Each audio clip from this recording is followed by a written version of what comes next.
Here we go again. Back in the shop. Back in the shop. Is the audio coming through okay? I'm probably a little bit of an echo because I'm in a big room. But yeah, I did not want this to be my first mobile live feed. I had a real big thing planned I wanted to do back at the house. Um, but unfortunately, this is this is what we're gonna have, I guess. Um, for y'all that don't know, um, I haven't been on anything hardly today, social media wise. Um, I had loads lined up. If you watch my Monday video, I had loads lined up going to El Paso, back to Arkansas, down to Florida, and home for Christmas. And I told my wife yesterday. I told her, I said, I said I got all these loads lined up, and everything's perfect. I'm gonna be cutting it close on hours, making all of it work. I said, but I think it's gonna work. I said the only thing I got to worry about now is something major going wrong. So, hey, something major went wrong. So anyway, we stayed last night at the TA in Greenwood, and didn't have any issues when I parked the truck yesterday. And then I got up this morning and went inside, got some coffee, and walked around, let Ducky walk around a little while. And we had plenty of time. We didn't have to be in a big rush. I got up, did my pre-trip, walked around the truck. Everything looked fine. Didn't see any issues. And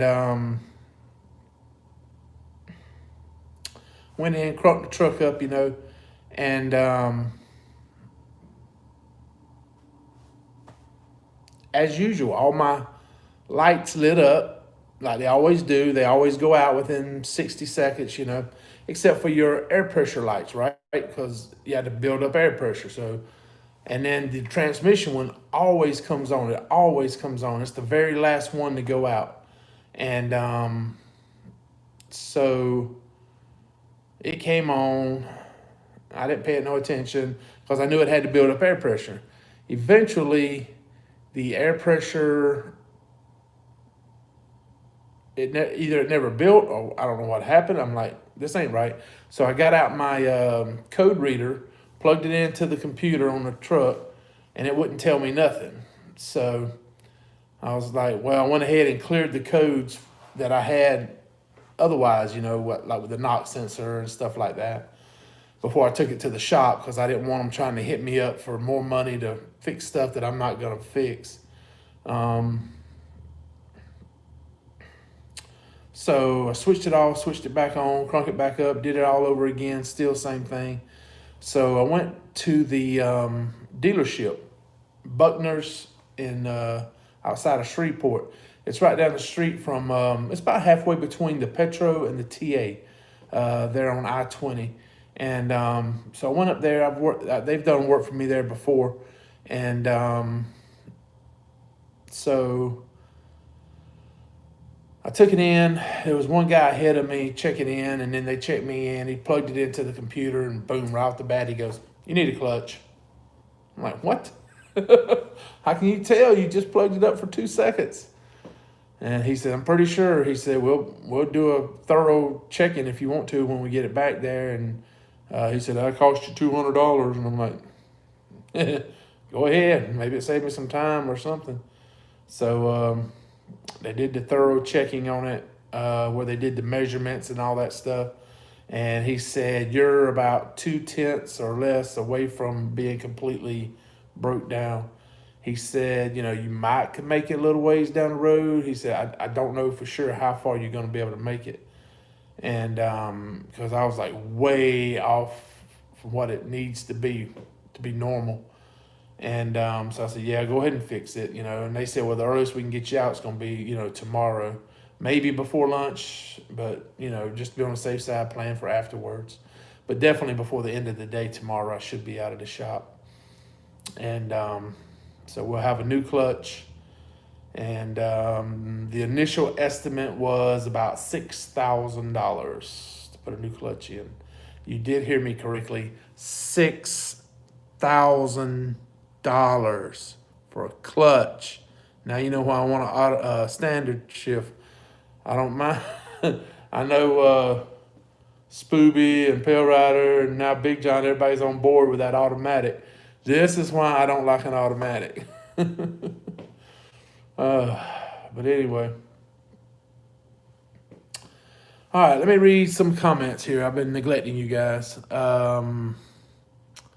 Let's see. Chasing America, hello. Pale Rider TV Trucking, yo. Daniel, what's up, Daniel? Big John Armstrong and one of my favorite buds, Not a Creek. I guess Not a Creek, Kentucky. I know who you are, Paul. And I got your messages earlier. I just, like I said, man, I was kind of bummed out sitting there in the truckers lounge, and I just wasn't up for talking, to be honest with you.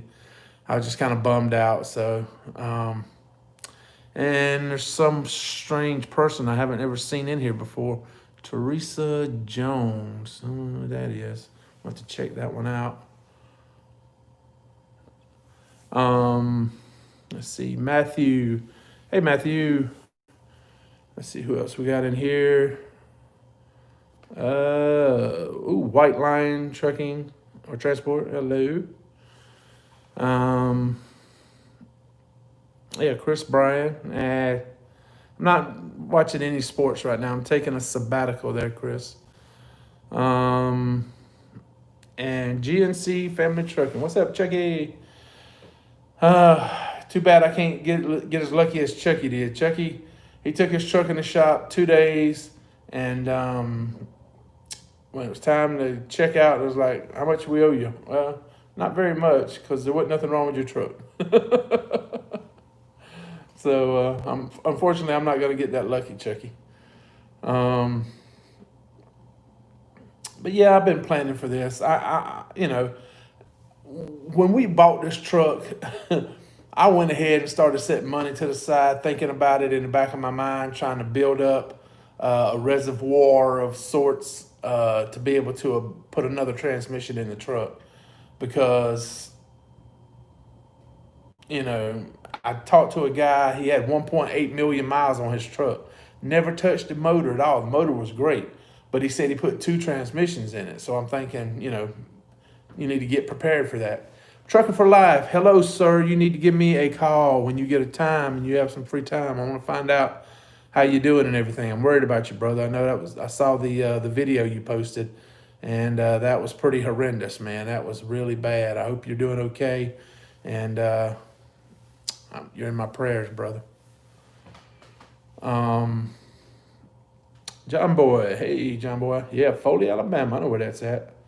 But anyway, so I was prepared. I knew that there was a chance a transmission was going to go out. However, that's not the case, supposedly. Supposedly right now they're just saying it's the clutch, and they've done a thorough checking of the truck, and that appears to be the main issue. So we'll get that fixed up tomorrow and try to get back rolling. Downside to all of this is I had to cancel my load going out towards El Paso. I had to cancel my load coming out of El Paso. I haven't canceled my 3rd load yet, picking up in Arkansas, going back to Florida, just because it doesn't pick up till Saturday.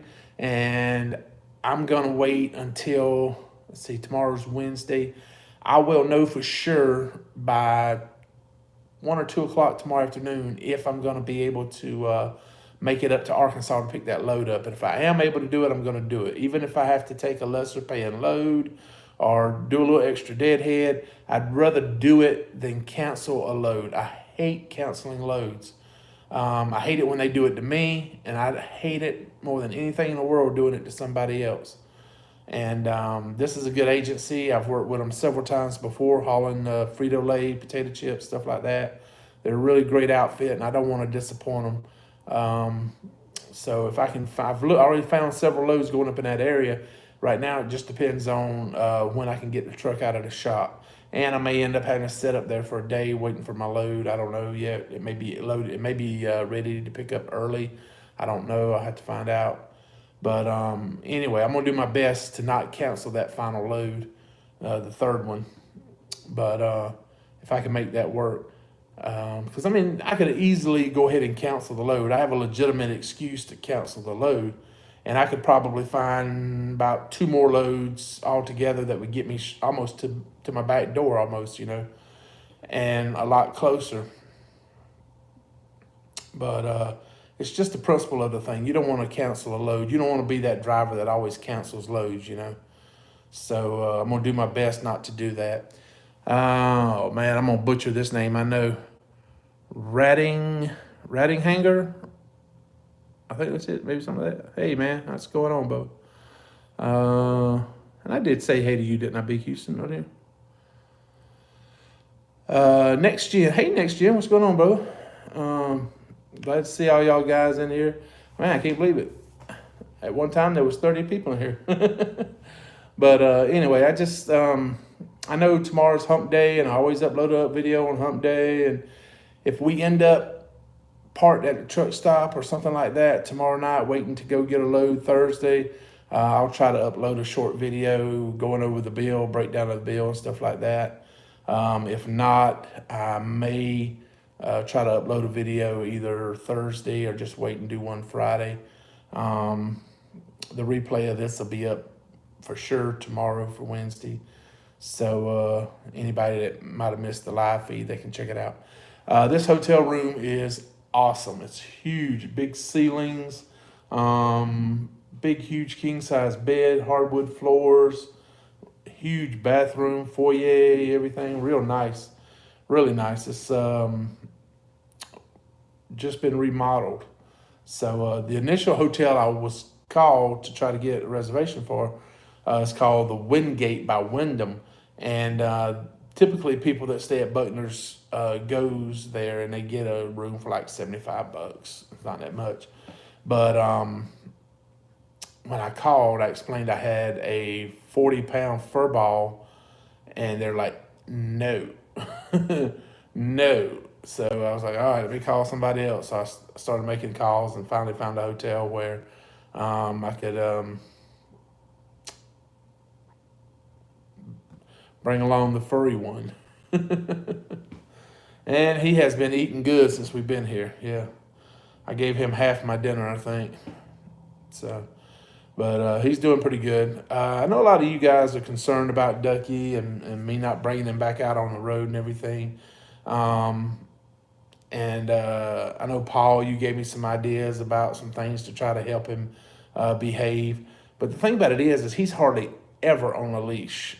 The only time he's ever on a leash is like in that instance where we were, the truck was in the shop and he was in the break room or the trucker's lounge, wherever it is there at the dealership. Times like that is about the only time he's ever on a leash. And so I don't feel comfortable putting metal like that around his neck. And I have a little device that he makes him behave, It gives out little sounds that irritates him or whatever and makes him calm down. But I left it at home so Teresa could use it to try to stop McGee and them from digging, because they've been digging in the yard a lot lately. I think we've had an influx of moles in the yard. Hey, Joe. Let's see who else was there. I thought I saw somebody else pop up. There's my boy Gangster G-Way. What's going on, Gangster? Man, I keep thinking I'm going to run across you one of these days, and I don't hardly ever see you out here on the road. You're always running out west. But, yeah, that's one of my Landstar brothers right there, Nathan Galloway Sr. Go check out his channel, Gangster G-Way. Real good content, a lot of good Landstar stuff. And he can definitely testify that trucks break down. Another one that can testify, Pale Rider. Go check out his channel. He has awesome live feeds on Friday nights. Plus he uploads a lot of other great videos. And Pale Rider, he's had trouble lately, with wheel seals and some other issues he had earlier. I think he had transmissions or issues even earlier in the year.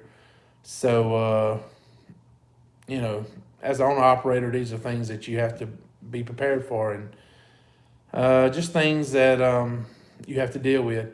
And I have a good friend of mine. We grew up together from grade school right through high school. We still talk all the time, we go to football games. Well, we used to go to football games together. We ain't been much football lately. He asked me today, he goes, well, I guess the question now is how much more are we going to spend on this truck before we buy a new one? And I was like, well, it's pretty simple. I'm going to spend whatever I have to spend to get it fixed, to get it running. Because it doesn't make sense to go buy another truck and I still owe money on this one. And it doesn't make sense to try to trade in a truck that's broke down because you're not going to get nothing out of it.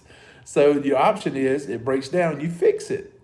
You get it paid off, then you can sell it, trade it in, whatever you want to do, and get another truck.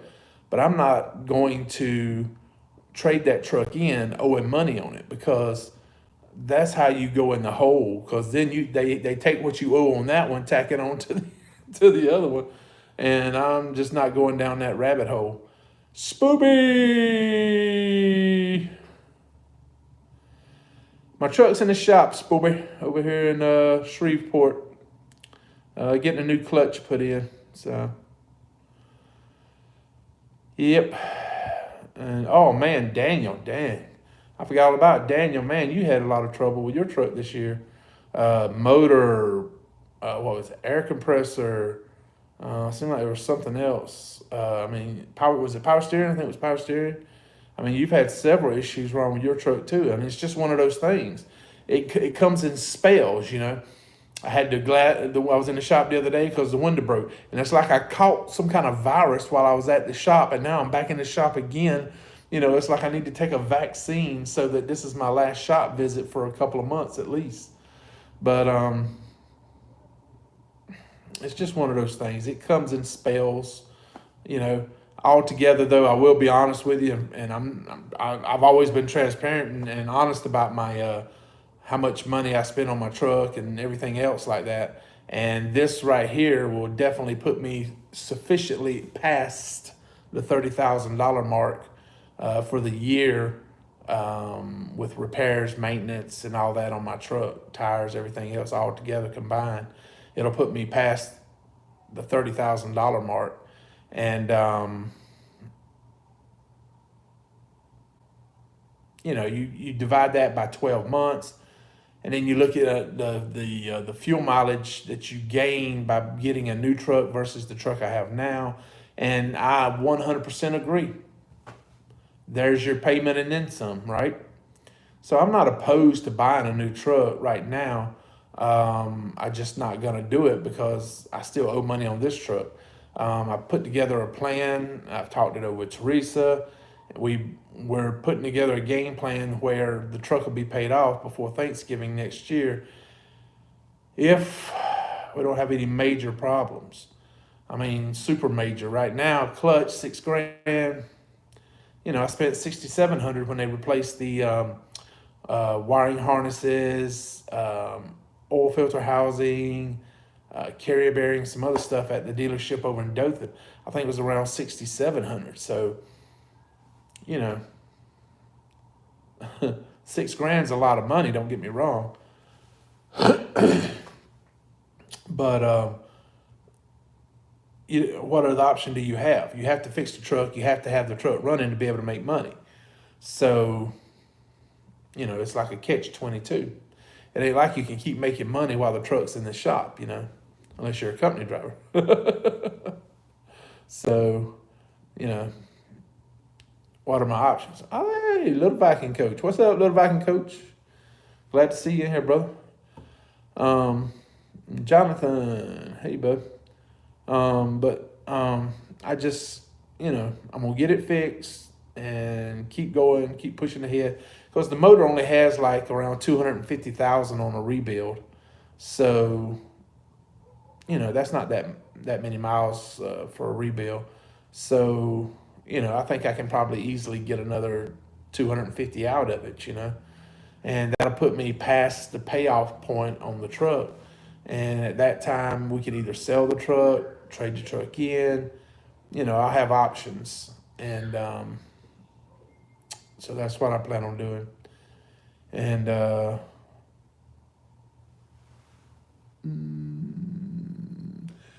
yeah, I've definitely given that some thought, Jamie. Jamie asked about putting another driver in the truck and buying a new one for myself. Yeah, I've definitely given that thought, but I just, man, I tell you, it'd have to be the right driver, somebody that is a little bit mechanically inclined, and not somebody that's going to just dog the truck out, never check the oil, never check the wheel seals, and everything else you need to check on a truck every day. And that's the hard part. There's the rub right there when it comes to being able to find drivers that you trust to operate your equipment and not tear it up. I have a couple people in mind, but talking them into doing it is a whole nother thing. And so right now the plan is just to pay the truck off and go from there. Maybe get a glider, which I doubt, because fuel mileage on that, it wouldn't be worth it. I believe it or not, they don't believe it. If you ask them, do they believe it? They'll say, no, I don't believe it. But Provost, Robbie Provost, he's pretty smart. Chucky's pretty smart. Some of these guys are pretty smart. And I listen to them. They don't think I listen, but I listen, and I absorb what they're saying, and I try to feed it through my computer in my head to try to process it all. And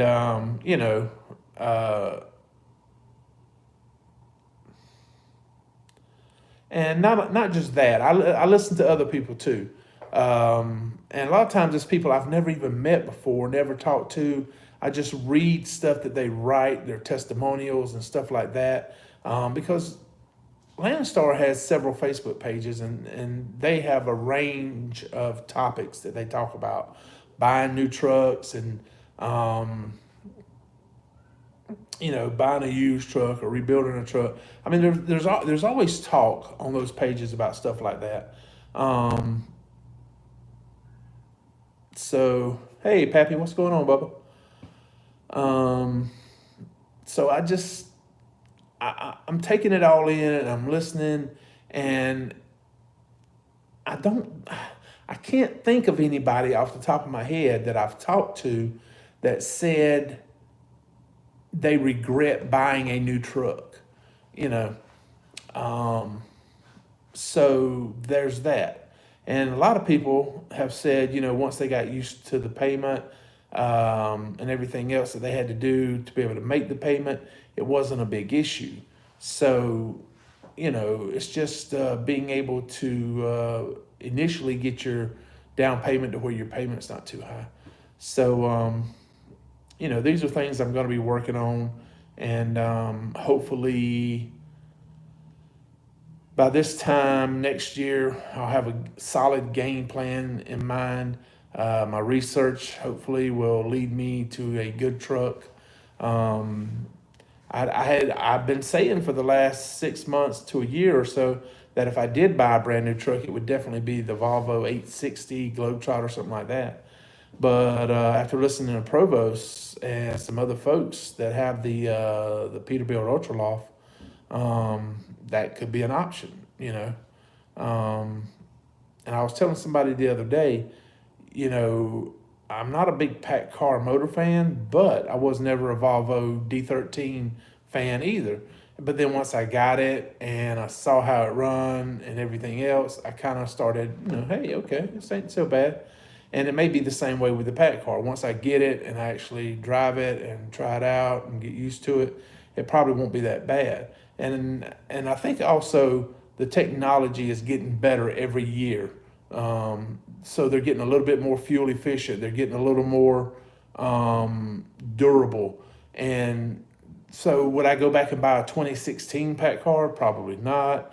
But a 2021 pack car, 2022 pack car, I might would do it, because I think the advances is going to be there, and it's going to be a better vehicle, a better motor, better transmission, all around better package, I believe. So, hello, Matthew. Okay, let me read what Matthew wrote in case y'all missed it. Okay, so Matthew said, the smartest person isn't the one who knows everything. Smartest person is the one who knows where and how to get to learn what they don't know and not afraid to ask questions. And you are correct, Matthew. I do ask a lot of questions. Hey, FW. KW definitely is something I would consider. Red Monkey Trucking, they have the T680, a 2021 T680, and they absolutely love it. Spooby, he is also a pack car guy with a T680 that he loves. Big Houston, he just got into a T680, and I know he loves it. So, I mean, Blackbeard, good friend, he had a T680 for a while. But I think he had the year model that had problems because he had a lot of problems with his. But yeah, I mean, a T680 ain't out of the question. It's just, I think when I buy a truck, though, the two things I'm going to probably look at is going to be fuel mileage and the warranties on them, what kind of warranties I can get. I think that's going to be the two big things I look at, because the longer I can have a warranty for, the better. And, also, depending on how long you keep a truck, I don't see why you wouldn't buy the extended warranty to go an extra 150, 200,000 miles or whatever that you can get. So that would also be an option. Lada trucker, yeah, T680.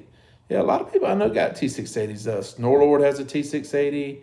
I know I'm forgetting somebody, but a lot of people have those. Ashley, hey Ashley. How are you doing, darling? I hope you're doing okay. Let's see. Did I miss anybody? I think I got everybody. Yeah. Brandon, hey Brandon. Well, that's the thing about it. If when you buy a new truck, do you even have an option for a stick shift? Most likely you don't have an option.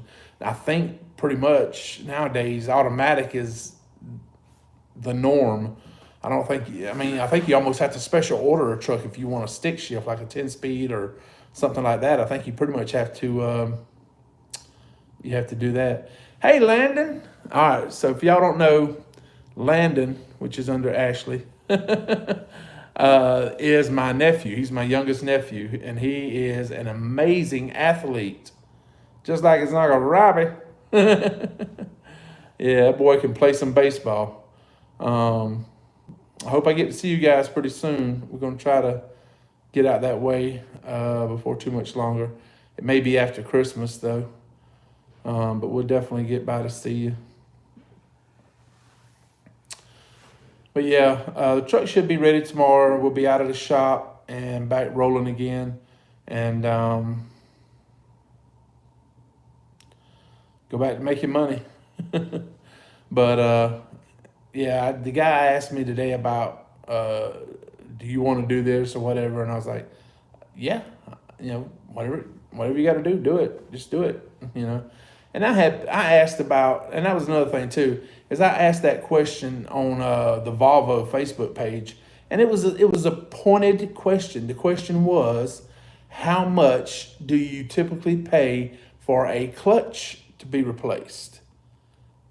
And I got everything from get it over to Clint in North Carolina, which I love Clint. He's a great mechanic. If I could get there, I would, but I'm on the other side of Louisiana. That's a long ride. That's like, over 800 miles. So the truck might not even make it that far. And so it ain't like I can just, take it over there. And some other people were saying, don't do it at the dealer, do it here, do it there. And I was just asking how much it costs, And So, yes, I love you too, Landon. That boy is a trip. Um, but yeah, I just, it's one of those things where your truck breaks down, you fix it. Pale Rider, he's been doing this, I think, around 25 years. I've been doing it around 22, 23 years. And I can't remember a time where I had a truck break down and they said, I'll just junk it, get another one. Not even as a company driver, they never said that. They always fix it and you kept driving.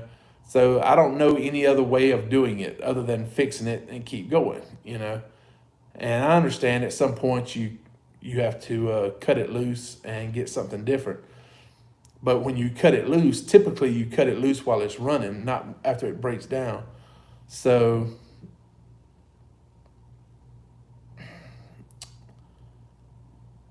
yeah. Yeah, there's a lot of dealers that have high prices. I want to say this one here, Buckner's, is pretty reasonable. That, like I said, they did, I want to say, I want to say it was the air conditioner. Maybe it was the air conditioner that they fixed. I thought it was a knock sensor, but I think it was an air conditioner that they fixed. And the knock sensor, I think I got fixed in Nashville. And doser valve, or it might have been a doser valve. I can't remember now. I've had so much work done on the truck, it's hard to keep up with where all you having it done at. But they they were real good to me last time. And they've been great today. They gave me a ride down here to the hotel. They didn't have a problem with me bringing Ducky into the driver's lounge because it was cold outside. It was like in the 30s. So we went inside. But yeah, they're good folks and everything. But to get back to Ducky, I think I've talked it over to Teresa, and like right now, right, I'm broke down and I'm in a hotel. And so it makes it harder when you have to account for Ducky. Where's he at? Come here, Duck. Come here and see Landon. Come on, go see Landon. Come on. Oh, that's a big boy. Oh, there he is. Say, what's up? Say, what's up, Landon? Pause up, Landon. You see Landon? Where's he at? Where's Landon? No, you don't see him? But he did okay riding down here in the pickup truck today. The service shop truck they brought us down here in. It was like a day cab truck or whatever. So we had my bags in the center console thing, and then I had him in my lap, trying to ride with him in my lap, and till we got here. But that's like when the window shattered in the truck Sunday. If he'd been in the front seat, it could have put his eye out. He could have cut his paws. He could have ingested some of it. There's just so many things that could have happened, when that window shattered like that. And I still don't know what caused that. But it's just, I worry about him getting hurt, He's such a good boy. He's just a little mean sometimes, that's all. Yeah, he's just a little mean. But he's a good boy. He's been eating good today. But so I'm gonna maybe just leave him at home for a little while, and maybe when I do some short runs, around the house, and I'm only gonna be gone for 2 or 3 days or something like that. And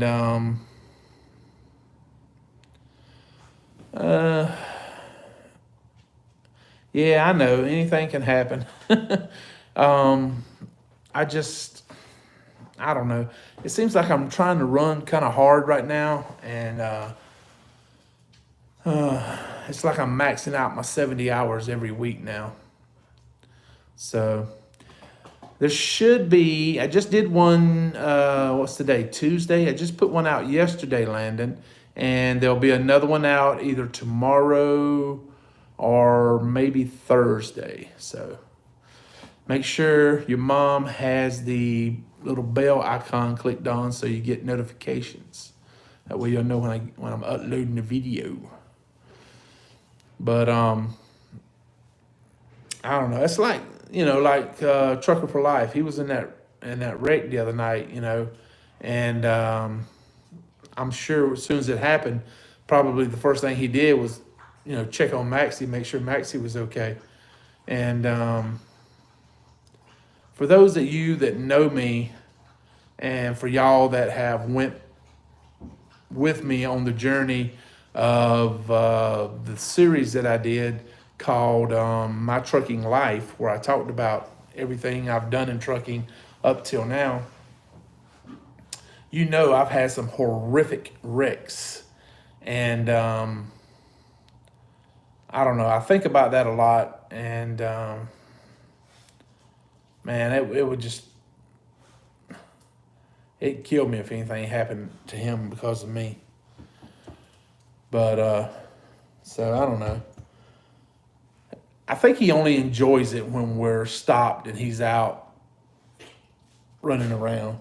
And we're spending so much time in the truck driving, and he's just, I don't know. I think he's getting a little bit depressed when we have to do so much driving like that. And he's not having a lot of time outside the truck. So that's why I was thinking about maybe,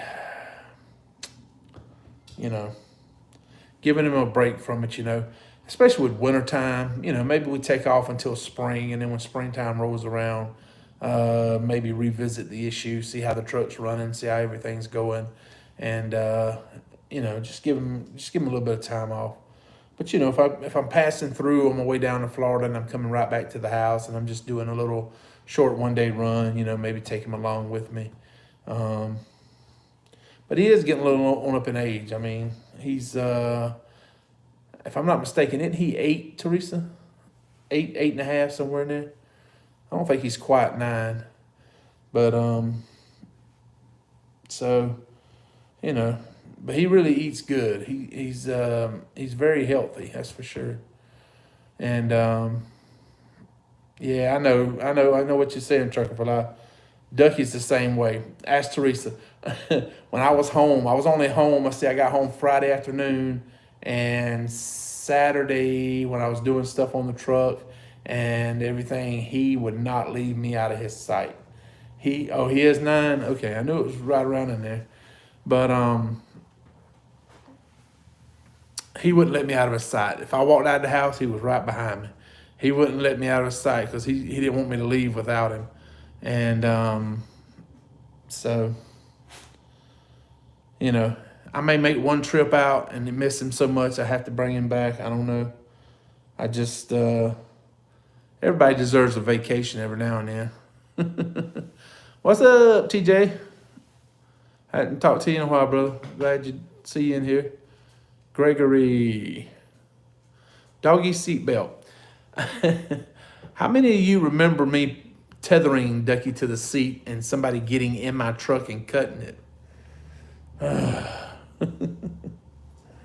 Yeah, he sleeps a lot when we're in the truck. So he'll sleep in the passenger seat.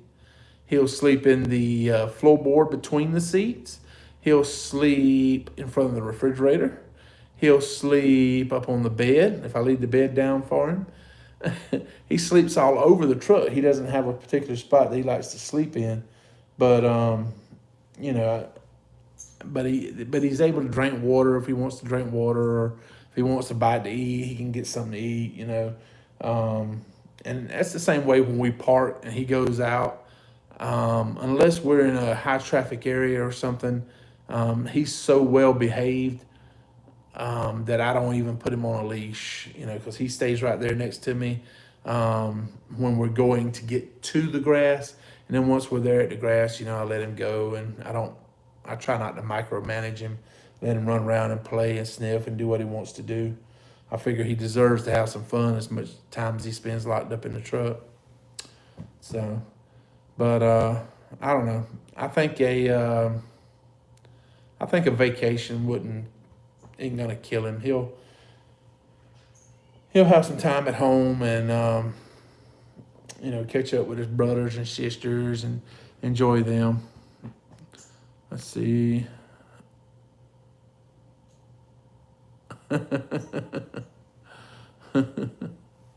Yeah. Um, Teresa, she'll watch my videos in the office, and all the dogs are back there in the office. They got their pillows back there and everything else, and they follow her wherever she goes in the house, pretty much. And so when she's watching my videos, she'll hear me hollering for Ducky or something, and they'll start looking for me, especially if they hear the truck or something like that on the videos. What's up, Ridge Runner? Hello. Craighead, where you been, brother? We have not talked to you in forever. You need to come over and holler at us sometime on Zello. We miss you. Hope everything's going good out there in San Antonio.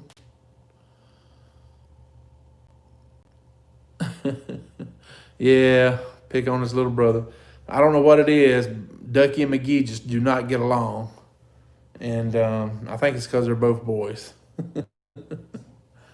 But yeah, Ducky. Let's see. His name is Dr. Donald Mallard, aka Ducky. For y'all that don't know, that is an NCIS character, Ducky.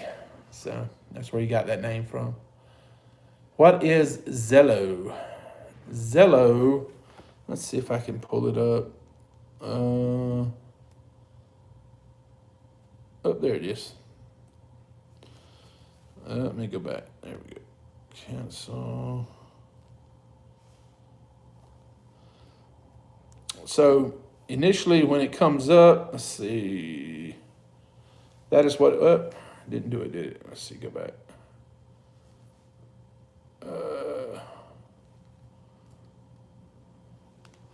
Let's see. Yeah, it goes straight to it. But anyway, it's an app, and I don't know if you can see it if I get close. See the little Z right there, Zello.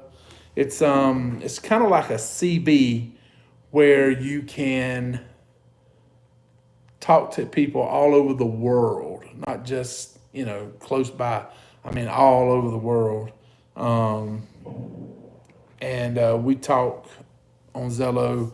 A lot of us do, truck drivers mostly, and it's a good way for us to keep up with each other, talk, shoot the crap, and I don't know, just keep up with what's going on. And it's a great tool, man. It is awesome because it's a way to keep from being so isolated. Because when you're a truck driver,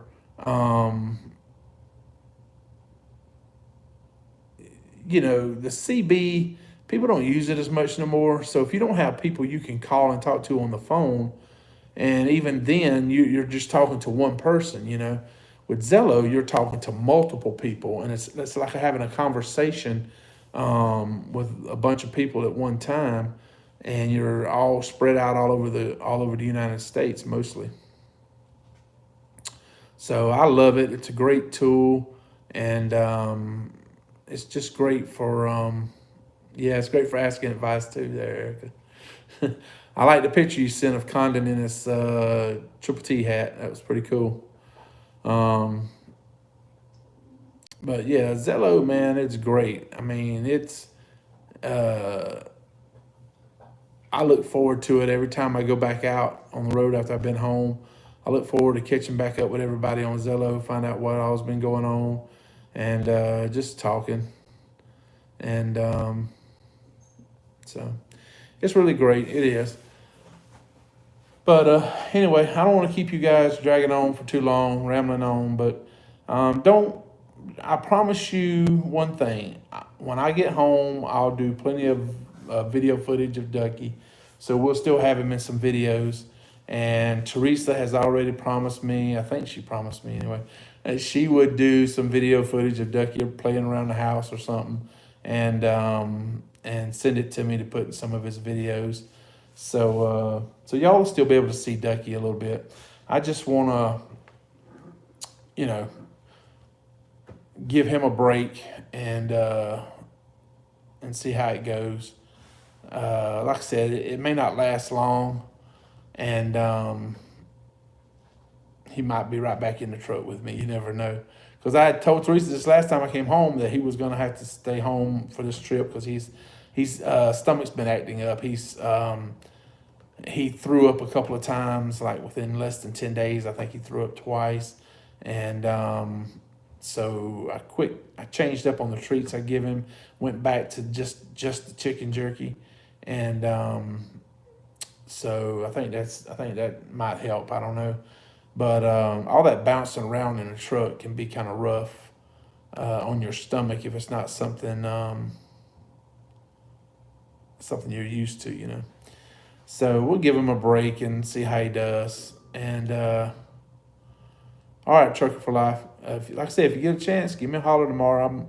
If it's after lunchtime, I'll be at the dealership waiting for the truck. If it's before lunch, I'll be here at the hotel.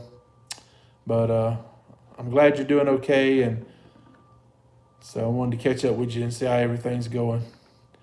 But like I said, I'm going to go ahead and end the video here. It's been a long one. I know I just wanted to catch everybody up on what's going on with the truck. Because, that's what I did. That's why I wanted to do this YouTube thing anyway, so I could document all this stuff that's going on in my life and everything.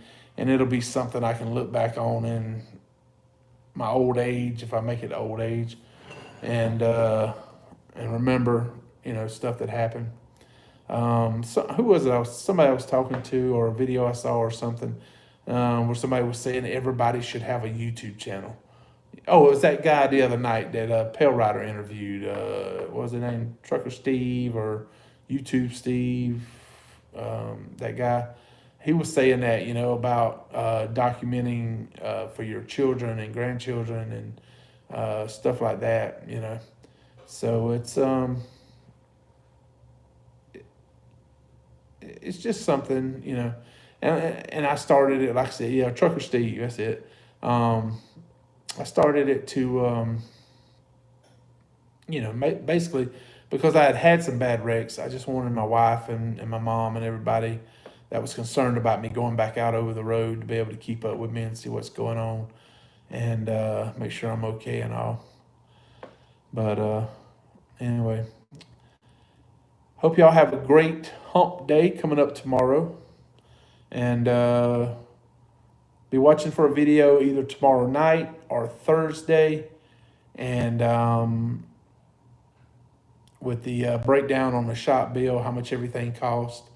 I think he said that the clutch was around $3,000 or a little over $3,000, something like that, just for the part. So, but we'll go over all that tomorrow when I get the thing, and we'll upload a video. Most likely it'll be an uploaded video, not a live feed.